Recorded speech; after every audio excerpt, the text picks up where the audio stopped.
நான் dental implants பண்ணிட்டேன். எனக்கு நீங்க கொடுத்த ஆன்டிபயோட்டிக்ஸ், பெயின் கில்லர்ஸ் எல்லாத்தையும் கூட நான் ரெகுலரா எடுக்கிற மெடிசின்ஸை எடுக்கலாமா? டெஃபினட்டா கண்டிப்பா நீங்க எடுக்கலாம். ஆனா வந்து உங்க இம்ப்ளான்டாலஜிஸ்ட் எல்லாத்தையுமே கிளீனா சொல்லிருங்க. அதுக்கு மோஸ்ட் ஆஃப் த இம்ப்ளான்டாலஜிஸ்ட் பாத்தீங்கன்னா உங்க பிரிஸ்கிரிப்ஷன் நீங்க ஆல்ரெடி யூஸ் பண்ணிட்டு இருக்கிற அந்த ட்ரக்ஸோட பிரிஸ்கிரிப்ஷனை கேட்பாங்க. சில இம்ப்ளான்டாலஜிஸ்ட் வந்து அந்த ட்ரக்ஸே எடுத்துட்டு வர சொல்லுவாங்க. சோ தட் அவங்களுக்கு நீங்க என்ன மெடிசன் எடுக்கிறீங்க அப்படின்றது கிளியரா தெரிஞ்சிடும். நாங்க காமனா கொடுக்குற ஆன்டிபயோட்டிக்ஸ்ல பெருசா எந்த ப்ராப்ளமும் இருக்காது. ஸோ அதனால நீங்க யூஸ்வலா யூஸ் பண்ற ட்ரக்ஸை வந்து 100% நீங்க எடுத்தே ஆகணும்.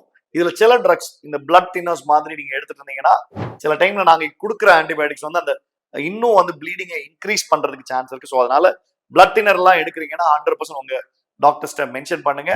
ஓரல் கான்ட்ரசெப்டிவ்ஸ் எடுக்கிறீங்கன்னா இந்த நாங்க கொடுக்குற ஆன்டிபயோட்டிக்ஸ் சில டைம்ல வந்து அதோட இன்டராக்ட் ஆகி அதோட கான்ட்ரசெப்டிவோட எஃபெக்ட வந்து கம்மி பண்ணும். ஸோ அதனால உங்க டென்டிஸ்ட் அதையும் நீங்க கிளியரா சொல்லிருங்க.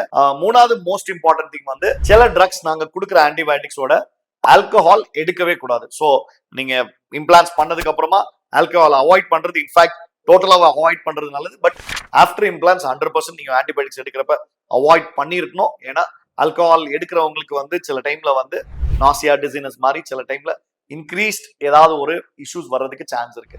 ஸோ இந்த மாதிரி விஷயம் தானே தவிர மற்றபடி ரெகுலரா நீங்க எடுக்கிற சுகர் மெடிசனோ இல்ல வந்து ஒரு கார்டியாக் உள்ள மெடிசனோ எதுவா இருந்தாலும் நீங்க வந்து 100% இங்க கொடுக்குற அந்த ஆன்டிபயோட்டிக்கோட எடுத்துக்கணும். இதை எடுக்கிறதுனால அதை எதுவும் ஸ்டாப் பண்ணிடாது. ஒன்ஸ் அகைன் உங்களுடைய நண்பன் டாக்டர் பிரேம் அலெக்ஸ் லாரன்ஸ்.